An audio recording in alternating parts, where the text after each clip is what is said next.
Hello， 大家好，欢迎来到米娅的塔罗频道。大家最近过得还好吗？我们今天要为大家录的主题是陪你会牵着你的手走到最后的这个人啊，他是什么样子的人呢？会是新人还是旧人呢？这个新人可能是一个你之后即将要认识的人，那旧人的话有可能是你的一个旧的朋友，或者你们曾经有认识过但是没有交往，或者是曾经是你的一个旧的情人都有可能。那我们今天呢有3张牌供大家做选择。好，第一组牌呢是这个狼 Wolf， 这个野狼牌。好，第二张牌是花束，一束花，各种各样的花朵。好，第3张牌是 White Dress， 是这个白色的长洋装，然后它有很特别的图案，就感觉上是一个比较复古式的白色的长洋装。好，那这3张牌就供大家选择一下，大家喜欢哪一个图案，对哪一个图案比较有感觉呢？或者是这里面的动物啊，或者是物件有让你有一些回忆，有一些联想的，你最喜欢哪一张牌，或者是哪一张牌对你来说是有故事的。好，给大家一些时间去连接一下，连接到你们彼此之间的一个能量哦。好，那如果选好的朋友们就可以利用下方的资讯栏连接到你们选的那一组牌。好，这是 A 组，这是 B 组，这是 C 组。好，我们接下来看到这个选到 A 组，选到第一组这个野狼牌的朋友，我们来看一下你们抽到的牌有哪些哦。好，首先呢，我们来看一下第一张牌。你们的第一张牌是 Eight of Swords， 是这个宝剑八。那从这一张牌，我觉得选到 A 组的朋友啊，你们可能现在正在面临一个困境，或者是说你把你自己逼入了一个绝境哦。那你觉得好像你在过往的关系里，你好像被爱排除在外，就是你有一种像这只兔子一样，你的眼睛被绑住了，被蒙住了，然后你的手也被绑住了，你的前方呢插满了8支宝剑，阻碍了你前去的道路。那你感觉到你自己有非常多的这个限制，这个限制也许是因为你的个性，可能你比较害怕，你比较不相信别人，因此限制了你去接收爱，也可能是因为外来的其他原因，你曾经受过伤，使你在接下来的关系你会比较退缩。那其实你们也有一点就是在困境中找出路的感觉。你想要前进，但是又不知道要怎么前进，就像这只兔子一样，因为它其实没有办法看到方向，然后它的手也被绑住了，它的行动力其实是非常有限的。你们的一个状态就像这样子，在一个困境中，你必须要找到一个出路。在内心的深处，你觉得你的某一部分你是被绑住了，你不知道该前进还是后退，就算要前进，你也不知道要怎么走。我觉得也许你在关系中，你会被强迫做一些自己不想要做的事，或者是你觉得你没有办法很自由的按照自己的方式去做。那这一张牌的出现呢，它其实有代表的说，你们想要下定决心去放手。这个放手可能是割舍掉对某一个人的依恋，或者是你想要对一些你没有办法解决的问题放手，然后你会想要去试着去寻找新的方向跟新的答案，来绕过这个困境。因为看起来前方会没有路了，所以你可能会选择其他的方向。这张牌有暗示着说，你们想要去突破，或者是想要去断舍离的一个感觉哦。好，我们接下来看一下第2张牌。好，第二张牌我们出现的是 Seven of Pentacles， 这张牌呢是金币七。好，中间有出现一只很可爱的兔子，它拿着这个锄头正在耕耘哦。这张牌啊是一个好事多磨的牌，它代表的是一个耐心等待的牌。他告诉你们说，你等待的事情将会有好的结果，如果你给它足够的时间发展，就是好事多磨。也许啦，在感情中你好像被迫等待，在这个等待过程中，你必须去学习。那就像树木一样，慢慢的在成长，虽然它成长得很慢。但是很确定的，这个情况会是往好的方向发展哦。就是你们从这个困境中找到了新的方向，你们即将要走出来。但是这个过程中也许是比较慢的，它需要去耕耘，在一段关系中需要去耕耘。如果你们是在稳定关系的朋友，你们的关系如果遇到了像是宝剑八的一个状况，你们走到了一个困境。这张牌是告诉你说，你等待的事情将会有好的结果。如果你给他充足的时间，你不要去急躁，不要去压迫他。即使这个等待是你不愿意的，可是你必须要去学习等待。因为它就像树木的成长一样，它会越来越好的。然后这张牌也有暗示了一个，就是有关于小孩的课题。有些人你们可能已经有小孩了吗？或者是你们会跟身边的伴侣或者是喜欢的人，未来可能会有计划，会想要生养小孩或者是宠物嘛？这张牌也暗示着会有这种你们之间会有成长性的一个东西会出现。然后这个成长还包含了，就是你可以重新比较客观的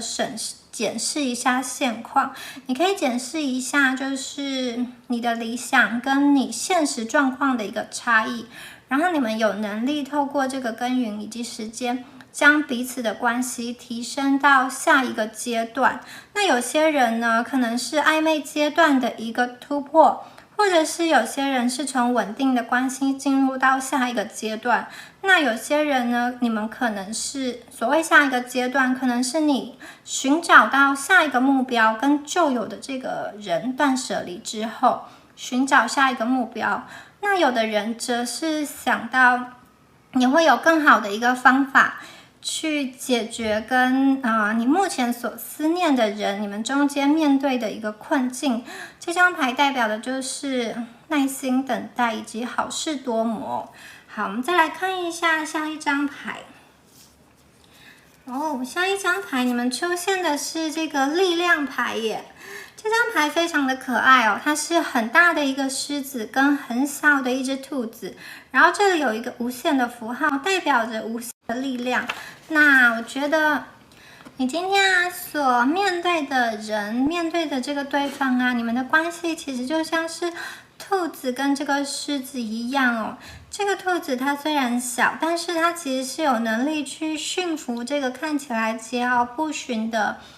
狮子。所以我觉得你跟你面对的这个人你们可能会有一些很明显的一个差别。也许这个差别是身高的差别，就是你们一个很高一个很矮，或者是你们在年纪上有一个差别，就是一个人稍微年长，一个人稍微年轻，或者是你们在外表上看起来就是有一些差别。一个人可能是比较世俗的，人家认为很漂亮，有点像是美女配野兽，或者是反过来是相反的。那也有可能指的是你们一些学经历，或者是一个家世的差别，就是你们当中会有一些这种不同的，就是看起来你们两个是蛮不一样的一个个体哦。然后虽然你们是不一样的，但是呢，你们又非常的深深的为彼此吸引，这中间有一个无限的力量将你们紧靠着被吸引，就是吸引着你们两个人。那这个同时啊，这张牌的出现也代表的是说，你们两个之间的关系，你跟你面对的这个人的关系，是必须要靠着这种爱心跟耐心去累积，就是随着时间累积而成就的一个恋情。随着时间的累积去驯服，或者是去成就你们的这个恋情，这个感情关系会越来越稳固，你们之间的羁绊会越来越深，并且有一个非常坚强的一个强韧的一个关系哦。那这张牌所呈现的并不是单方面的一个力量，它特别指的是两方面心灵相通、互相帮助的一个力量。虽然两个人好像差异是很大的，也许你们是不同的背景、不同语言的人，可是你们中间会有一个力量将你们联系住。好，我们接下来再看一下下一张牌。好，下一张牌出现的是 Six of Cups 这张牌啊是圣杯六。圣杯六这一张牌啊，我觉得它有代表的是你们面对的这个人可能是一个以前已经认识的人哦。他可能是一个你以前的恋人，或者是朋友，或者是你们两个人曾经在某一个讯息场已经相遇了，也许是在网络上，你们在同一个讨论区，或者是同一个影片下留言，就是你们曾经有在同一个时空中出现过，只是你们当初没有辨认出彼此。是有这样子的可能的哦，因为这张牌啊，它代表的是引导到一个过去的感觉。大家可以看到这张牌是一个肥肥胖胖一只比较大的兔子，它正在送花给一只小的兔子。所以刚刚有说过，你们两个本身是有一个差距的。其实这张牌也跟前面这张牌有呼应，你们可能是一个人比较大，一个人比较小，或者是一个人经验比较丰富，一个人有比较丰富的资源，或者是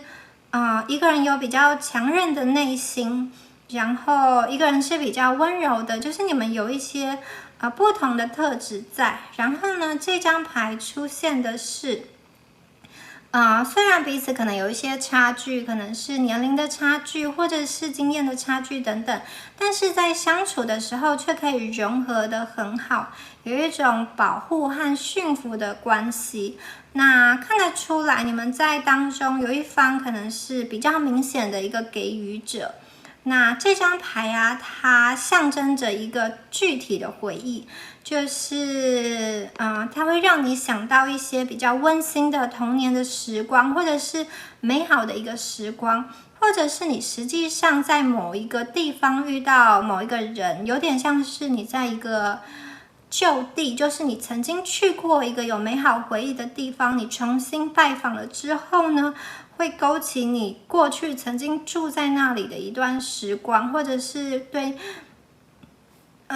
或者是一些共同的回忆，也可能是你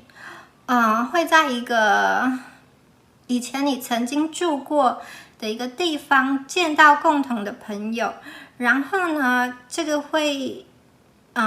给你一个契机，让你跟过去的人联系上，就是它是一张关于重新点燃一个旧有的爱的一个牌。那或者是说，如果你们是一段已经在稳定恋情的朋友，它可能代表的是说，你们的关系中会接收到来自过去的一些重要的讯息的一个刺激，重新点燃你们的一个火焰，或者是让你们的关系有了不一样的变化哦。好，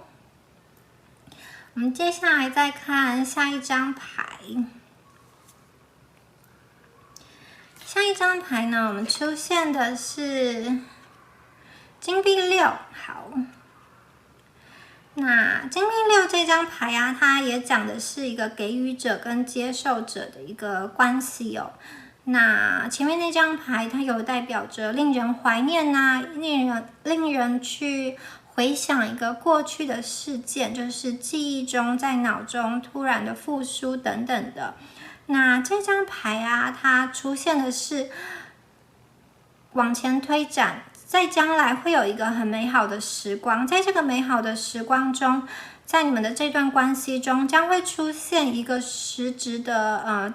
帮助者、支持者跟给予者，它有可能是一个外来的力量，或者是说呢，在这段关系中，有一方是一个很强烈的给予者，那有一方呢，他是一个比较接受的感觉。可是虽然是给予跟接受，两个人都很开心，因为给予者会在这样子的付出中感到他是能够去爱人的，那接受者在这个接受的过程中感觉到被疼爱，两个人都觉得等待是值得的。那如果你目前还在困难中，你将会得到一段很好的支持跟帮助，然后这个支持跟帮助是互相有利的一个健康的一个关系哦。奉献的人会感觉到非常的喜悦，接受的人啊，他接收到的可能是一个很棒的一个礼物哦。假设你们是在稳定的关系中，那假设是在暧昧的关系中，这张牌代表的是有一个表白的机会，可能是由你发出，可能是由对方发出，以及爱意被对方接受。那从这两张牌看得出来哦，你们是一个非常愿意给予，也愿意去接收爱的人，所以你们绝对值得一段很好的一个关系。好，我们接下来再看一下下一张牌。下一张牌出现的是月亮牌，月亮牌是一个双鱼座的牌哦。那双鱼座这张月亮牌啊，它其实画出了一个夜晚跟黑暗，中间有一个大大的月亮，那兔子就在这里，好像正在跳舞一样，很开心的一个姿态。那底下呢是有蓝蓝的海洋，中间有出现一个龙虾。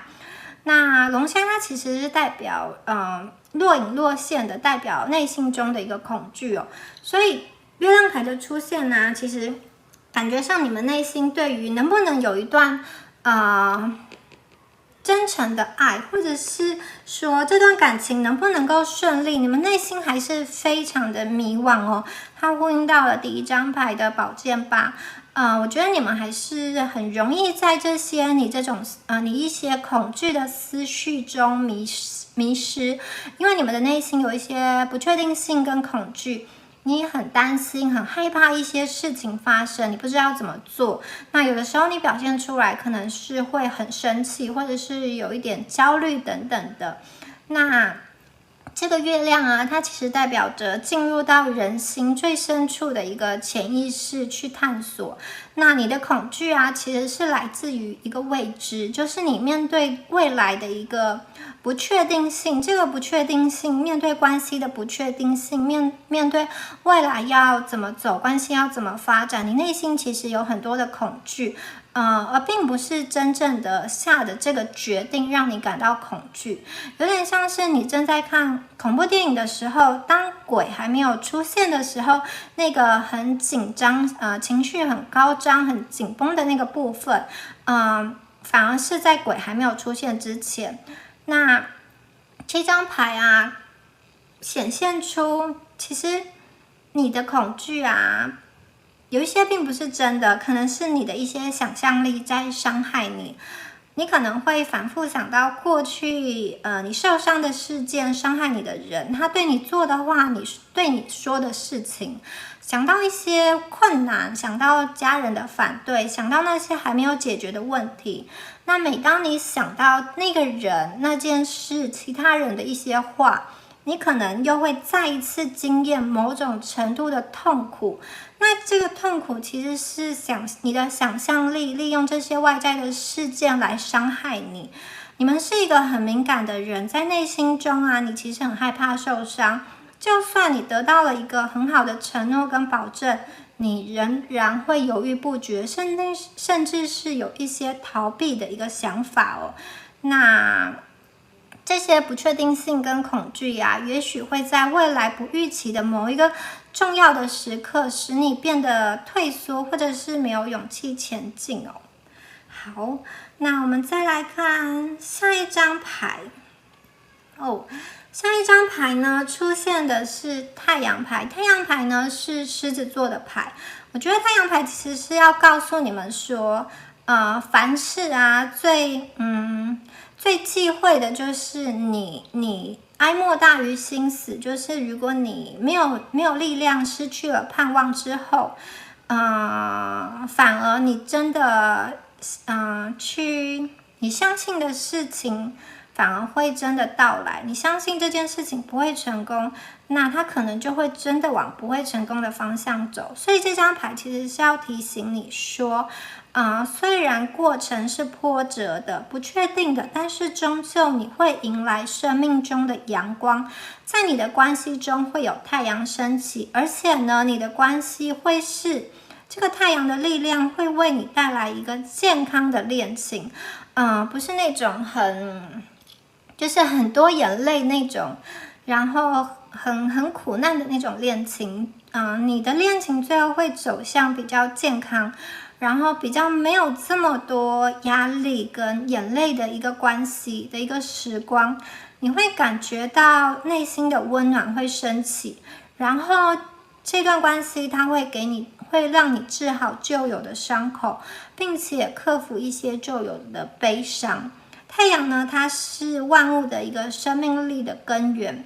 只要它闪耀的时候，发光发热的时候，其实也就代表散发出能量，散发出喜悦的时候。那从这张牌我们可以看得出来，在马上面其实是有一只兔宝宝，它是很年轻的一个兔子，然后它无忧无虑的接收来自太阳的光，旁边也有非常多的一个向日葵，所以这段关系它是一个很坦白、一个毫无隐瞒的美好的一个关系哦。那你看，你们从这个月亮的晚上过渡到太阳的光明，这中间呢是需要时间去耐心等待的，等待太阳的到来。好，那另外呢，想要告诉你们的是，太阳牌这边呢，我还看到2个讯息。第一个就是兔宝宝，它其实有代表的是一个小孩的意思哦。小孩其实就跟刚刚说的一样，你们这张牌 Seven of Pentacles 其实有小孩的概念哦。小孩是否是你关系中一个课题呢？你们会想要小孩，或者是你已经有小孩了吗？那还有另外一个很特别的含义，就是说，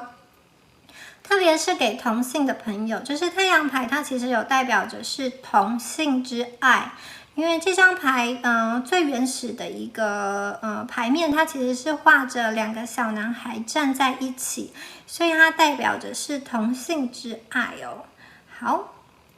那从月亮牌到太阳牌，在月亮牌中，如果你能正视你自己的恐惧，然后你就不会像孩子面对黑暗的时候，面对未知的事物的时候会引起的一些典型的恐惧，你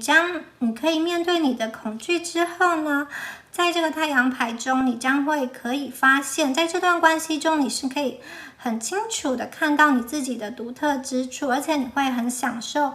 你的一个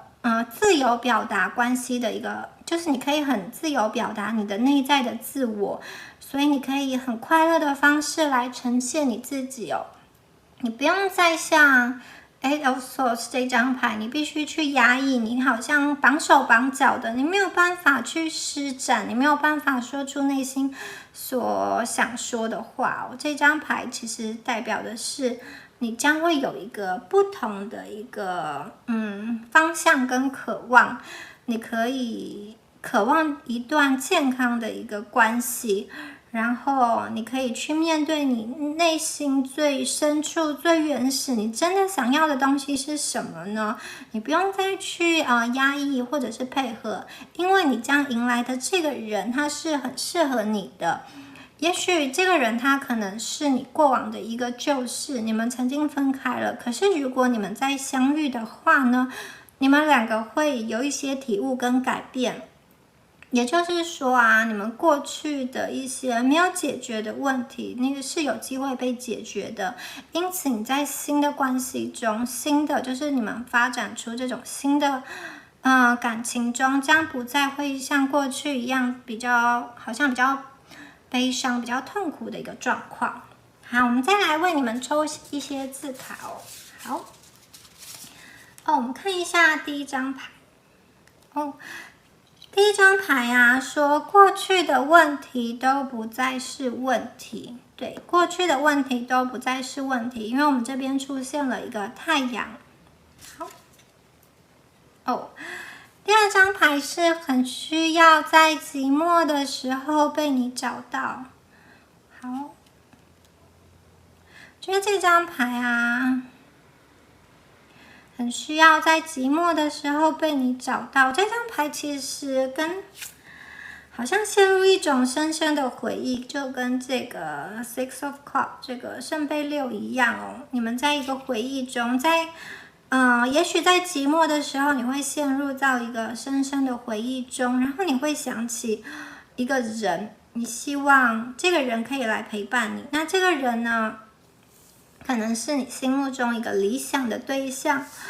或者是你在心目中勾勒你希望的一个伴侣哦，一个可以真心对待你的人。好，再看一下上一张牌。这张牌是最灿烂的烟火总是先坠落，越是暖的经过反而越折磨。对，其实你们啊，觉得 A 组的你们可能在感情中真的是有一些辛苦，这个辛苦也许并不是很外显的，并不是在外面表现出来，而是你们的内心可能会反复去思虑很多，然后也许常常会没有办法睡得很好。那其实这些东西啊，折磨你的东西，到最后可能会有一个很暖的太阳将你们包围。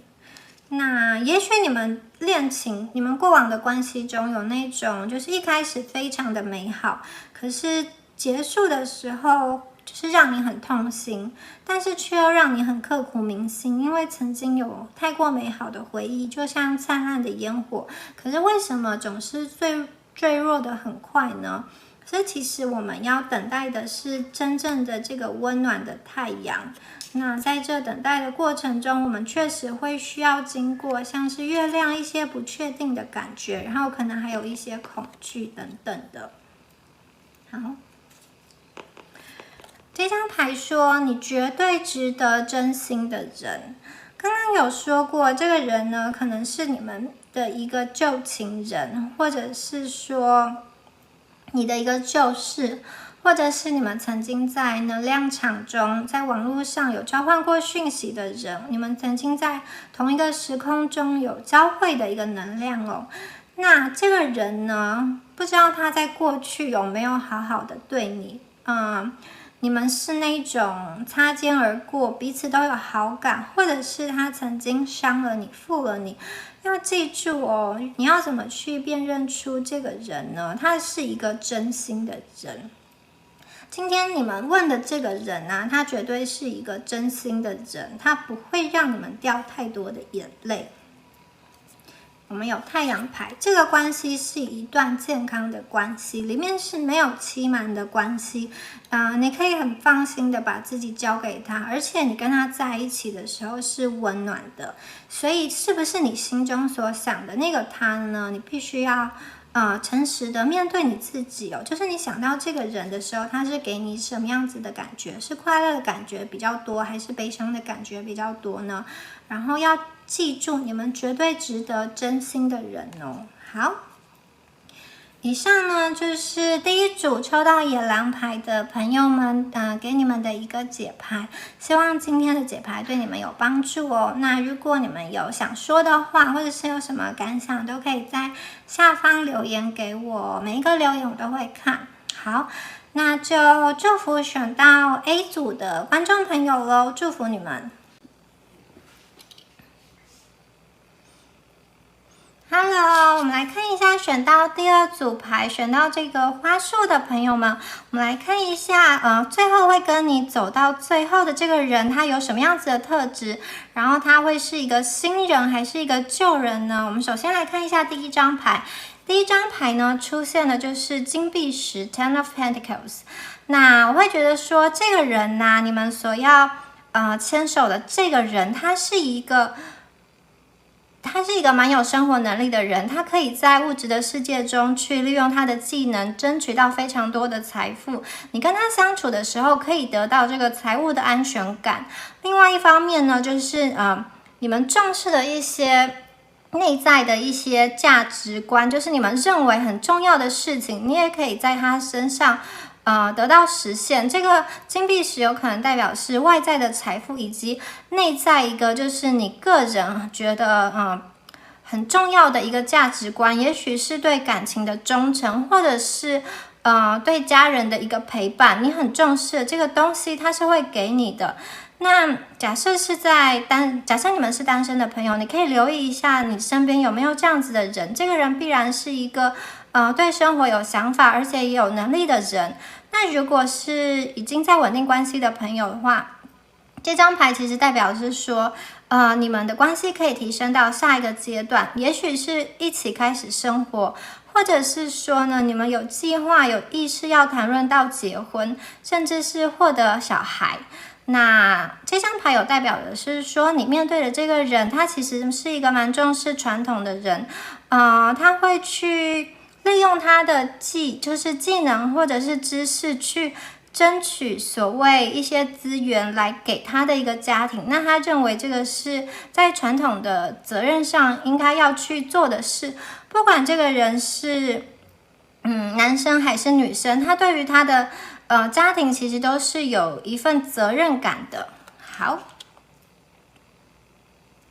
那第二张牌跟第三张牌我们出现了，分别是国王跟皇后牌，一张是权杖国王，一张是权杖皇后。这是非常有意思的牌，我们出现了2张火象的牌哦。那我们首先来看一下这个King of Wands， 这个权杖国王。好，这张牌他画的是一只很可爱的兔子，然后非常威严的坐在他的宝座上，手里拿着一根超长的权杖哦。那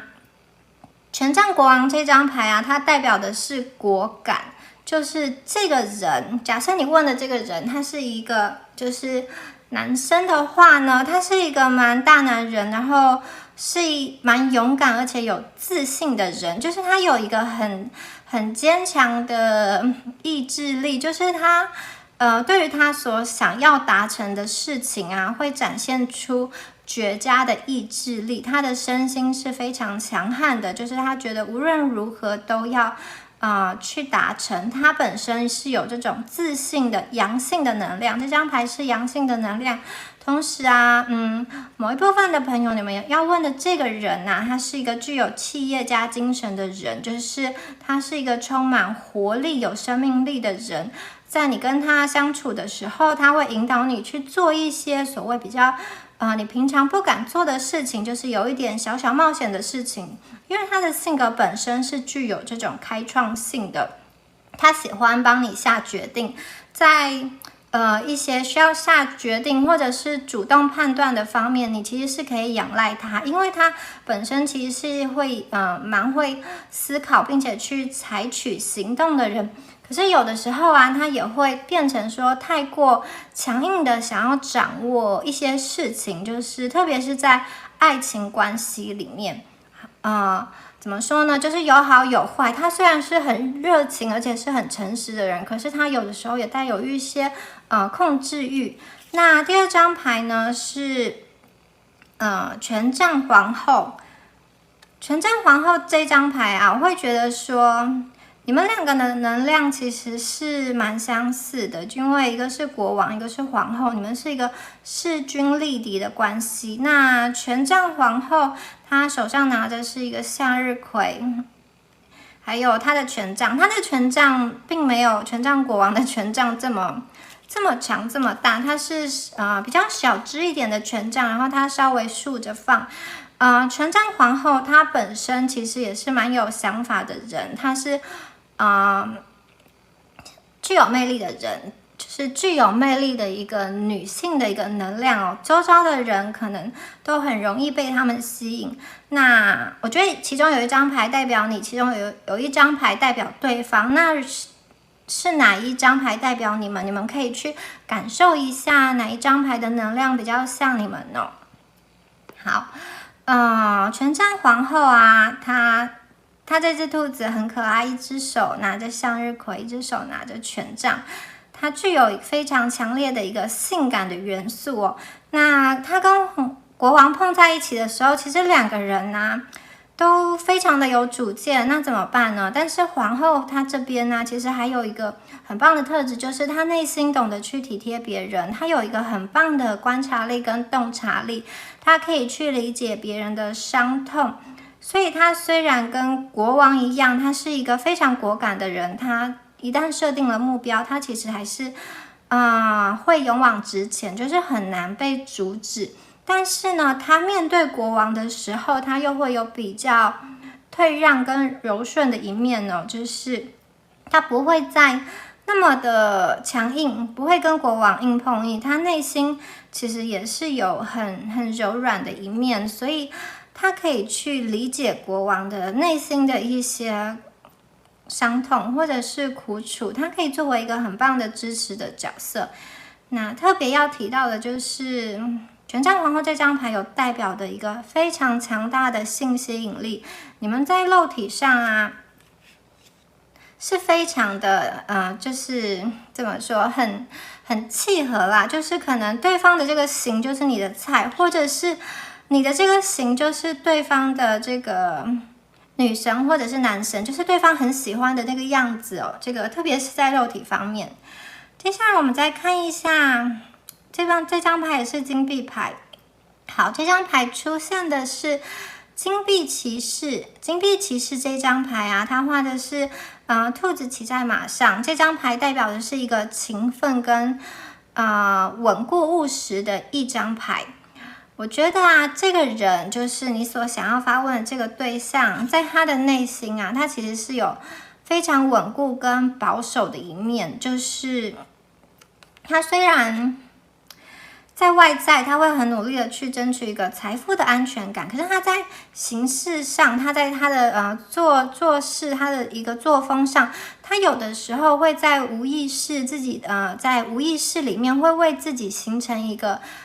停止线，或者是说刹车，就是因为他内心的这个稳固跟不安全感啊，会让他很多事情看起来好像会突然慢了下来，就是突然给自己踩了一个刹车。为什么呢？是因为他其实是一个很实际的人哦，因此啊，他必须要三思而后行。他所想要追求的也是一个实际的东西，就是说他追求的东西是经过他认可的，然后他觉得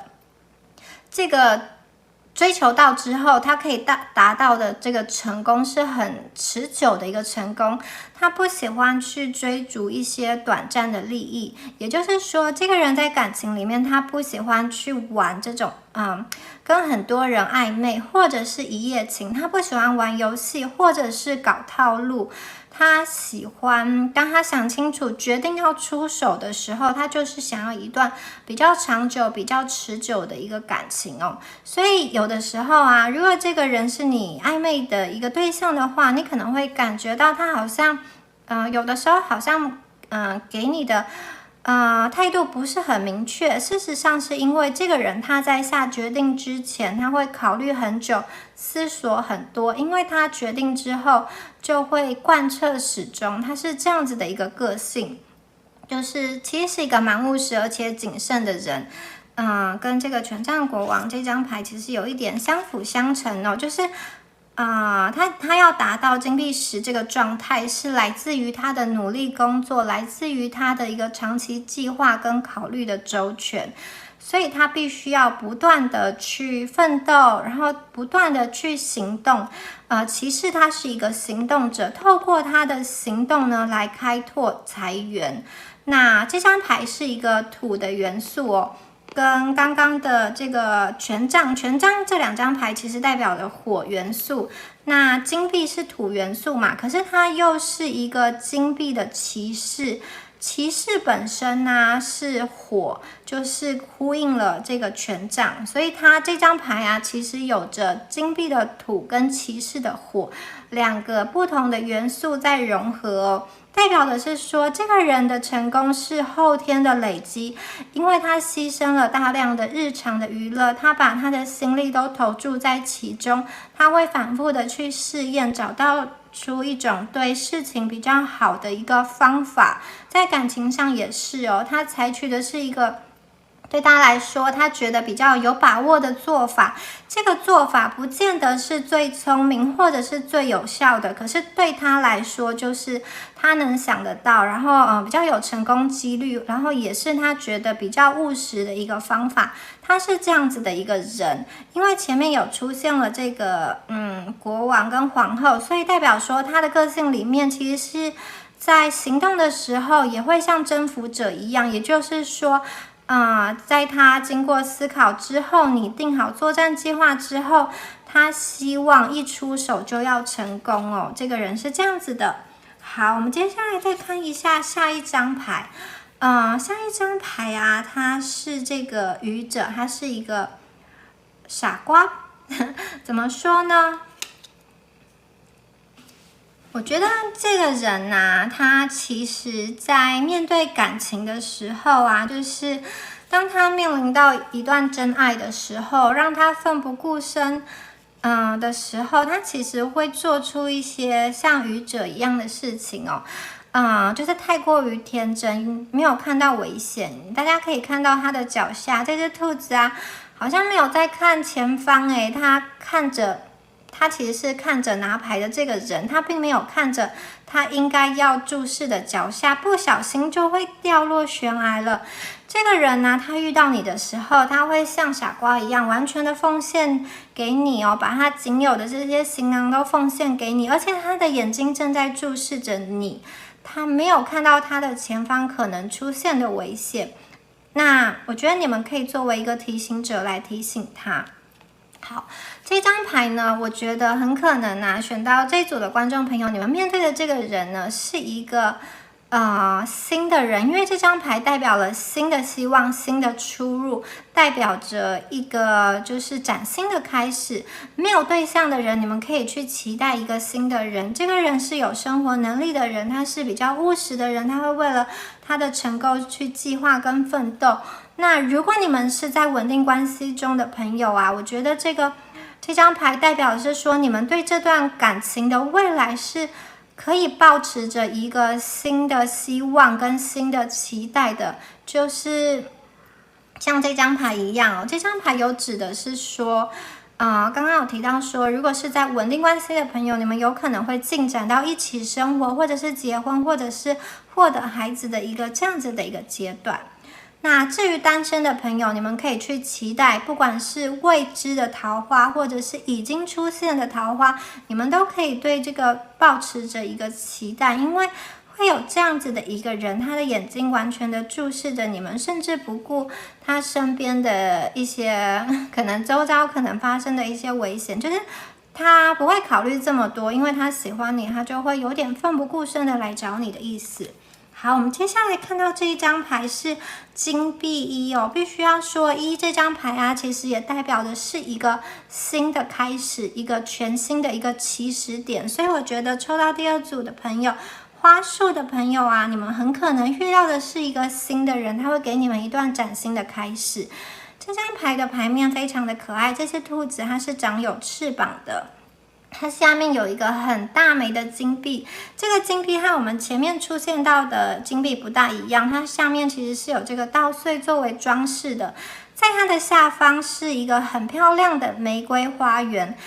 从这个花园看得出来，这应该是一个有钱人家的花园，因为从玫瑰的这个拱门，不管是往前走或者是往后走，这一条路上都是一路的风景明朗，很清澈。所以其实它一方面象征的这个人，他可以给你带来这个金币石的财富的稳定跟丰收，然后呢，也象征的是说你们之间呢，可能会面临的挑战跟阻碍都会圆满的去达成，就是像这条路一样，这些阻碍都会被清除哦。那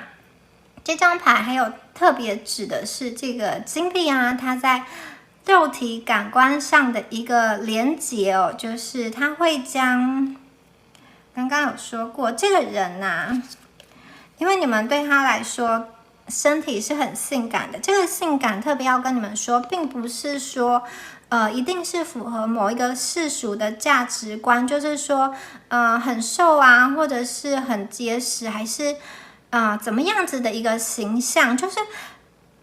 你就是他喜欢的形象，因为每一个人喜欢的形象其实都不大一样哦，就是高矮胖瘦，或者是单眼皮双眼皮，可是你存在的样子他就是很喜欢，所以你们对他来说是有性吸引力的，然后他会将他的感情做一个实质化的动作，这张牌有意味着就是送上结婚戒指的一个概念，或者是将他的感情用实质化的这个礼物表达出来。好，接下来呢，我们看到这张牌，这张牌是恋人。恋人这张牌呢，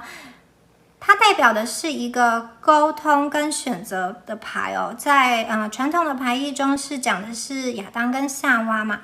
那这张牌的出现呢，我会觉得说，好，你们跟你们未来这个对象啊。很可能单身的朋友，你们很可能是借由这个团体活动，或者是这种交友网站，或者是联谊活动，或者是这种很多人的场合认识的。这个人可能是指实体的人，或者是网络上的一些人，一个游戏，或者是一个网站，或者是一个交友软体认识的。那这张牌我觉得还是暗示了一段新的关系。那如果是在稳定关系的朋友，就是代表说你们既有关系的一个新的阶段哦。刚刚有说过这张牌代表的是选择跟沟通。我觉得有一些人呢，你们可能目前是有一段旧有的关系的，旧有的关系，可能是你一个很怀念的人，或者是你不知道要不要断掉的人，就是你还在犹豫。那这张牌其实有透露出说，选择就是你要不要保留这个旧有的关系，还是你将要转向新的关系呢？但是因为这张牌的出现，我觉得很可能有某一部分的你们会转向新的关系，就是你会借由过去的感情经验中，你学习到了，你成长到了，然后你会想要跟过去做一个告别，然后你可以经由这些经验，安全的迈向一个新的阶段跟新的关系。所以第二组的朋友啊，要提醒你们是你们的牌都一直出现了一个新的起始，重新的开始。如果是在稳定关系的朋友，就是你们的关系即将推展到下一个阶段。那如果是单身的朋友，你们可以留意一下身边这些新的机会哦。好。刚刚出现的这个金币石啊，代表的是稳定，然后特别是传统上这些比较稳定跟实质的基础。然后又出现了恋人牌，这两张牌一出现呢，很可能代表的是婚姻哦。我觉得机会就在眼前，而且不是很远哦。这张牌也有结婚戒指，就是把一些感情实质化的概念哦。所以我觉得你们的这个对象跟你们牵手走到最后的几率是非常高的，因为他有非常强烈的想要跟你们结合的心哦。好，那这个对象我觉得还蛮不错的，因为他是一个蛮诚恳的人，就是他在工作上其实是算是一个实用主义的人，他不大会投机取巧，有的时候可能是没有这么在感情上，他有的时候可能是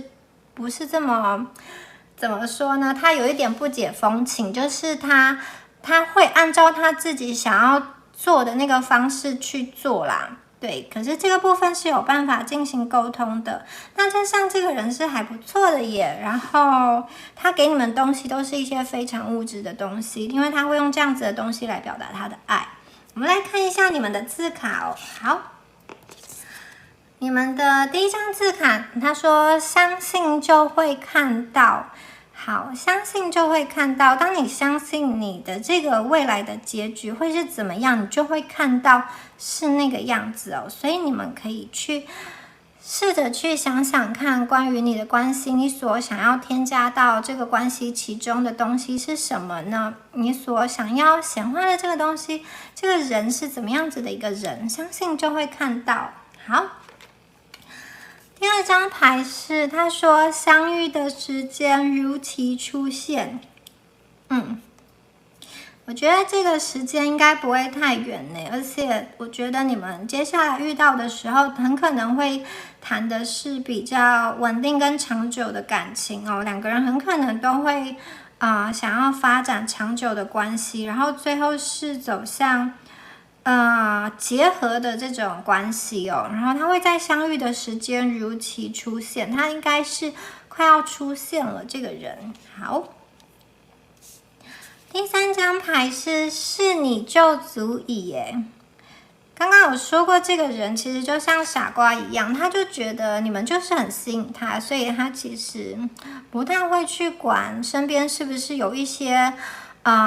年龄上的差距，或者是物理上的距离，或者是家人的因素，基本上他会觉得说是你就足够了。我觉得他就是一个在感情上很单纯的人，就是很专一的人，特别是他不会拿你去跟其他人比较，我觉得这点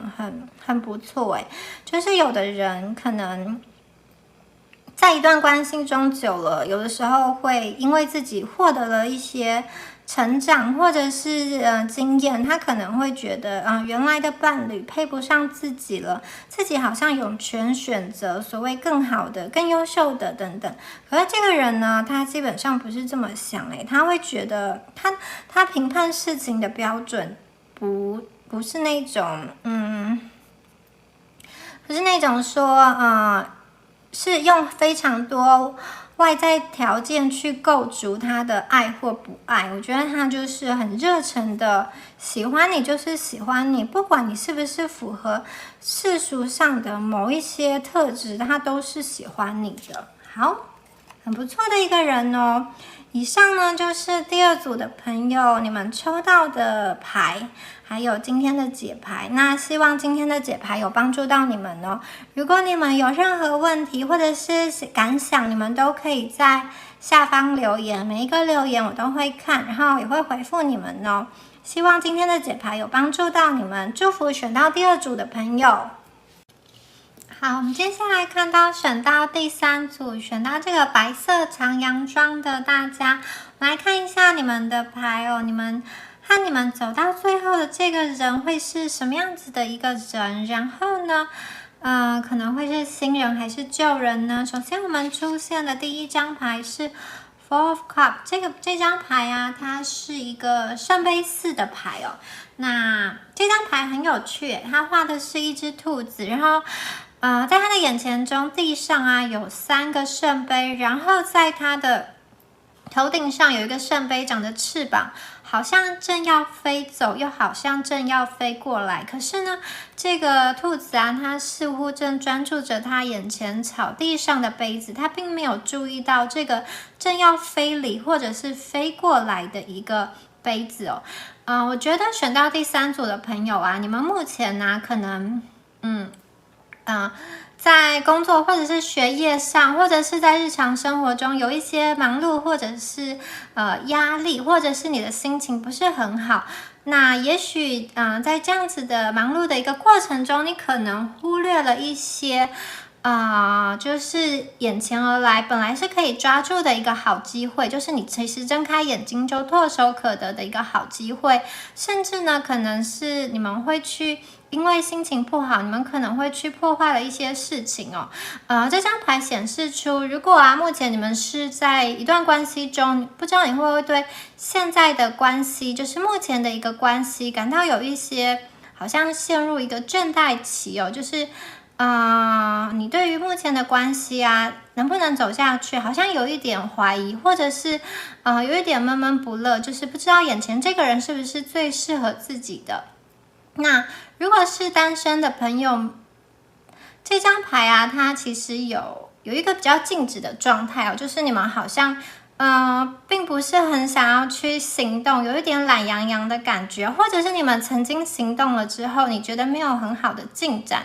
那你们内心好像会觉得，知道这样子下去不行，你们内心想要动，可是呢，你们又实际上没有行动的感觉，就是你会觉得不知道要怎么样才能找到关于你对于某一个问题的解答哦。好，那我们第二张牌出现的是吊人，我觉得吊人呢，又加深了这个状况，就是在吊人这张牌的话，我会觉得你们会有一种比较无力的感觉哦，就是不知道应该要怎么做。选到第三组的朋友，不知道你们是不是在感情中有陷入一个两难，不知道要前进还是要后退，也许是你在一段关系中好像又出现了更适合的人，那你不知道要怎么做抉择，或者是你在一个暧昧不明的关系中，你不知道要怎么去回应，你要去前进还是要后退，或者是你在一个旧有的关系中，你不知道要去继续等待还是要放弃的感觉。这张牌显示出了一个两难的无力感，就是不知道要如何继续下去。那或者是说他还在思考，你们还在思考，因为吊人这张牌啊，它显现出的是一个头下脚上啊，就是代表说你们过去在关系中，或者是说在寻求关系的这个过程中，你其实做了很多努力哦。这个努力包含了改变自己哦，甚至是你会在关系中做许多的调整，在追寻关系的这个过程中，你去做很多的调整。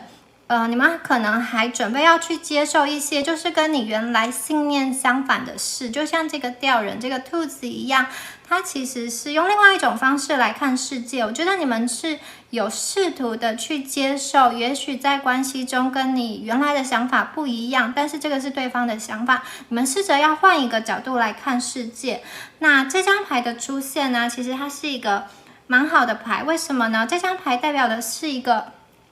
自我审思、自我反省的一个牌哦。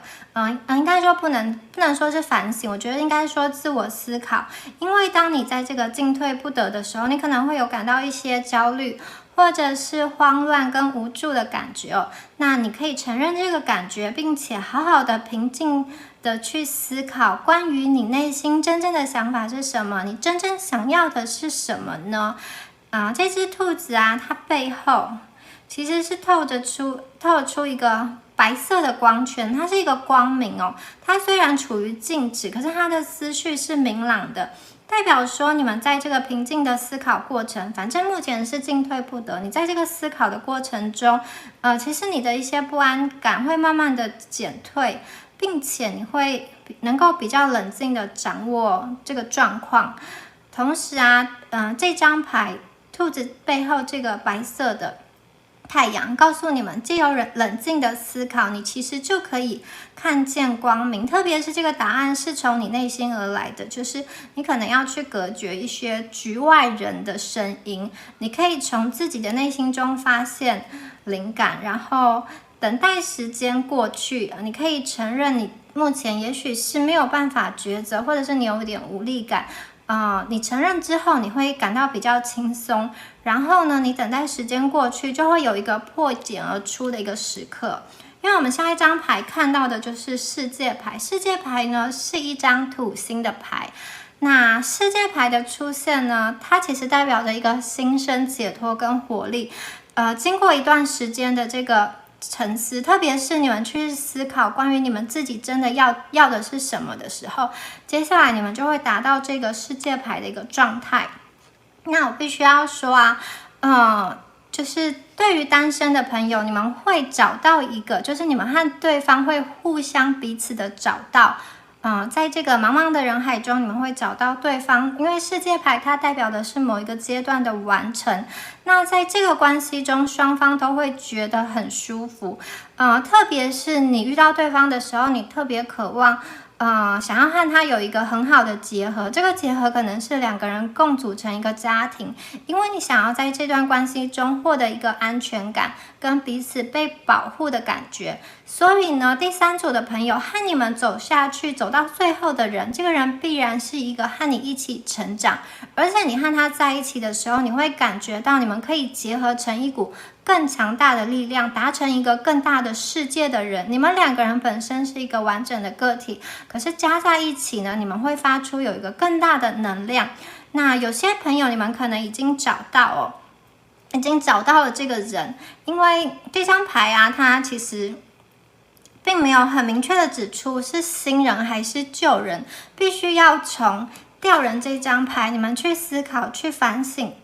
去思索内心真正想要的是什么之后呢，你这个答案才会浮现，究竟是新的人还是旧的人，是什么样的人可以给你这个能量。那大家可以看一下哦，其实世界牌跟吊人牌它们是非常有趣的两张牌。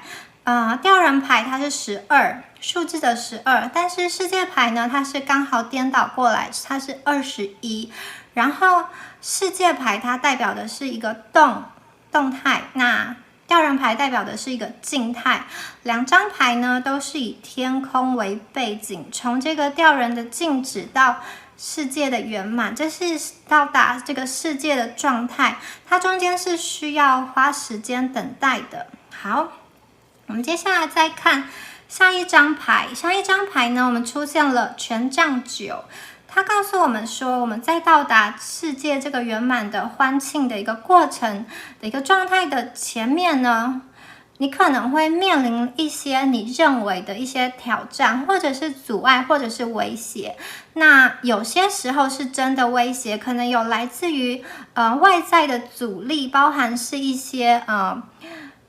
经济或者是家人的一个反对，也可能是一个距离的问题，有可能是实际上的这些挑战。但有的威胁其实是来自于你本身的内心哦，就是你是不是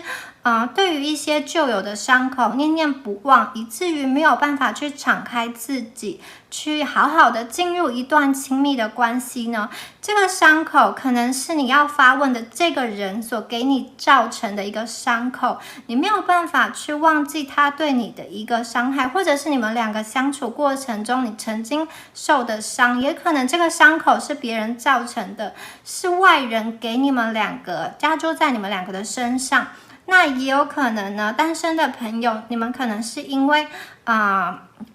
比较之前的可能感情啊，或者不是感情，就是跟你喜欢的人相处的时候，你内心造成的一些不安全感，或者是伤口等等的，影响到这个你们现在的状态，没有办法好好的敞开自己，进入到亲密的关系。那权杖9这张牌呢，大家可以看到这只灰色的兔子哦，它手上紧紧的握着一根权杖，它身上虽然是绷带满满，但是它其实眼神是非常坚定。它身上包的这个绷带代表，其实第三组的朋友啊，我觉得你们有经历了一些痛苦的事情，在过往的经验中哦，可能真的是蛮辛苦，就像这只兔子一样，它包了这个绷带，但是呢，你们已经非常的接近终点了。虽然要到达世界这个圆满的状态之前，你们会面临一些阻碍跟挑战，来自于你内心的，或者是来自于外在的。但是这张牌告诉你说，其实你们非常接近终点，只要保持坚定，你跨越了最后一个障碍，就会到达世界这个状态。那这张牌的兔子啊，它的表情是很坚定的，而且啊，它其实把自己后退的路给堵住了。这些权杖就是代表着它的一个保护伞，所以我觉得选到第三组的你们其实是会继续往前走，不会害怕的，因为其实你们背后是有这个像权杖一样的东西的力量在支撑着你们。好，接下来呢，出现的是圣杯7哦。圣杯7这张牌非常的有意思哦，它在占星学上，它对应的是位于天蝎座的金星。那天蝎座的金星这个单星组合，其实代表的是很疯狂、很热情、很极端的一个反应哦。那我觉得单身的朋友啊，你们可能假设你们心中没有人的话，你们可能常常会在幻想，不要说幻想，应该是想象说你会遇到一个人，然后这个人符合你心中的很多很多的期待，就是你可能希望他的长相是怎么样子，还有他是会怎么样对你，你们可以在什么样的地方生活，或者是你们两个相处的模式。那我觉得你会对于你这个理想的对象啊，有很多很多的幻想，然后这个其实代表说你内心对于这段感情的渴望跟热情，然后这张牌有代表着说新恋情是会再度出现的，就是对于单身的朋友来讲哦。那这张牌啊，如果是分手了的状态，就是你们是曾经是恋人，可是现在是分手的状态，这张牌其实也代表的是一个待续未完，以及还有空间，就是还有空间发展。这张牌是说，如果你们分手，但是你们还是会有继续联络的话呢，它其实后面是有空间可以发展的。因为圣杯七它代表的是一种淡淡的感觉，它其实有非常多的可能性，就是让人感觉到某种事情发生了，但是好像又不是很确定，就是这个结果好像还在变化中。比如说你们双方是在一段暧昧的一个状况，就是彼此好像有的时候联络得很紧密，有的时候又后退，但是你又可以感觉到你们双方啊其实是对彼此都有某种程度的感觉，但是这个互动好像是浅浅的，但是又确实是有互动的啊。所以这张牌其实是代表着一个待续未完以及没有很确定的感觉。因为圣杯七的七它代表的是一个成果，一个结果，可是加上这个杯子呢，就是变成是说你好像有一种不确定的想法跟感觉在这个里面哦。那刚刚说到其实在吊人这张牌显示出你们必须要透过这个思考才能够决定你们真心想要的是什么。所以我觉得今天这个问题啊，倒不是说重要的并不是说这个人是新人或者是旧人，因为其实如果是单身的朋友，你们是有机会有新的恋情的。可是呢，你们要怎么去选择呢？其实这真的是要好好的问你自己内心想要的是什么，这个才是一个比较重要的一个课题哦。好，那我们出现的最后2张牌呢，它是一个对照，它其实跟这个吊人跟世界也可以相呼应做一个对照。一张牌呢是这个月光的牌，然后一张牌呢是日出的牌。然后这2张牌啊很有趣，大家可以看一下哦，它们都是在草地上。在日出这张牌，这只兔子呢正在奔跑，然后这个阳光活力四射的照耀在草地，照耀在它的身上。那至于月光这张牌啊，画的这只兔子是一个背影哦，它静静的看着这个银河星系，看着宇宙，然后享受这个很温柔、很温和的一个月光照耀在它的身上哦。好，这2张牌的出现呢，会觉得说选到第3组的朋友，你们很多人啊，在感情上其实已经有一段经历了，有一些经验。有的人你们可能曾经有过一段刻骨铭心的这种感情，然后有的人是有过一些吧。有些人可能已经曾经结过婚，有家庭有小孩，然后又再次恢复单身。因为这2张牌感觉上你们有一点已经明了看淡人世间的这种起起伏伏跟日出日落的感觉哦。你们可以以比较平静的心情去看待这一切，在黑暗中你们其实不会感觉到很慌乱，你们可以很平静的去看待这个黑暗中，天空中其实是有星星在闪耀的，而且有很柔和的风正在吹舞过来。然后你们是能够把握机会的一群人，因为当太阳升起的时候，你们知道要奔跑，你们知道这是属于你们的机会，属于你们的时刻到来。所以我觉得，第三组的朋友，其实你们是蛮聪明的一群哦，你们懂得，应该说，因为这些经历让你们懂得在人生的不同阶段，可能在比较低潮的时候，你会去等待，你会去用不同的视野去看待这个世界。那在比较属于你们的时光的时候，你们也会尽力的去追逐。我觉得在感情上也是这样哦，就是某一个程度来讲，经历了前面这些事情啊，到后来你们其实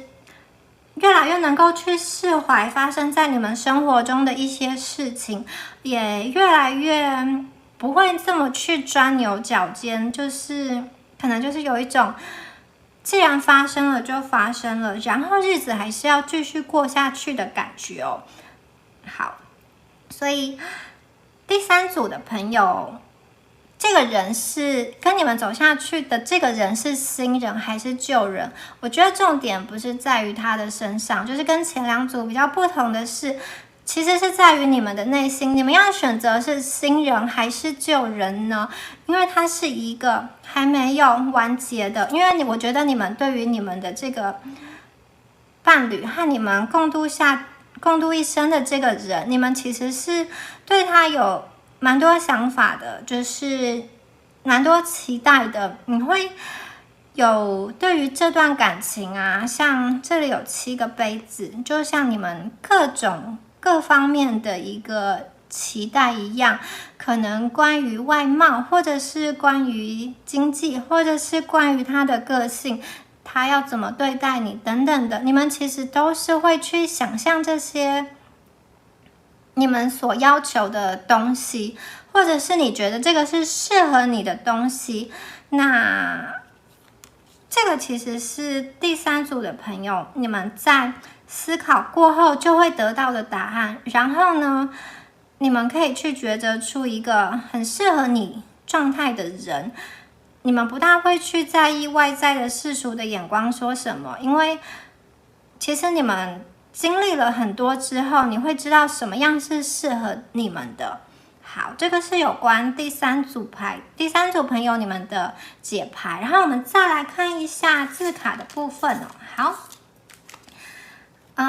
第一张牌是你可以脆弱，也可以坚强。面对事情的时候，你有的时候可以不用说我一定是要很坚强的撑过去，我也可以，我知道我也有脆弱的一面，那脆弱的一面就好好的疗伤，或者是给自己稍微放个假，就像这个权杖9一样，这只兔子啊，它身上包了一些绷带，它是有脆弱的地方，可是脆弱跟坚强其实是同时并存的，你们身上是有这2种力量在的，不管是脆弱跟坚强，它都是有力量的，所以我觉得你们不用硬撑，你们可以休息的。好，第二张牌是我觉得这句话是对方要跟你说的话，就是往后余生，一生有你。可是这个人呢，是什么样子的人，取决于你们，而不是取决于对方哦。你们是有选择权的。往后余生，一生有你。好，棒诶。第3张牌是这张牌是这个世界这么多人，我们多幸运。这个世界上有非常非常多的人，那有些人你可能会相遇，有些人一辈子都没有办法见面，有些人可能相遇了，后来又分开了，有些人相遇了之后呢，你对他念念不忘，有些人跟他相处过后，你希望再也不要见到他。那这世界这么多人，多幸运，你可以找到一个人，然后这个人往后余生会一直陪伴你，这是一件多么幸运的一件事情啊！这就是第3组的朋友，你们可以找到这样子的一个人，然后对于你们来说是新人或者是旧人都有可能，取决于你们。第三组的朋友，取决于你们本身的想法跟力量，以及你们真正要的是什么哦。好，以上呢就是有关第三组牌的一个解说哦。那如果你觉得符合你的状况的话，你可以参考。那如果你觉得比较不符合的话，你也可以去听听看前面2组的一个选项。那大家如果有什么感想或者是想法的话，都可以在下方留言给我，每一个留言我都会看。好，那就祝福选到第三组的朋友咯。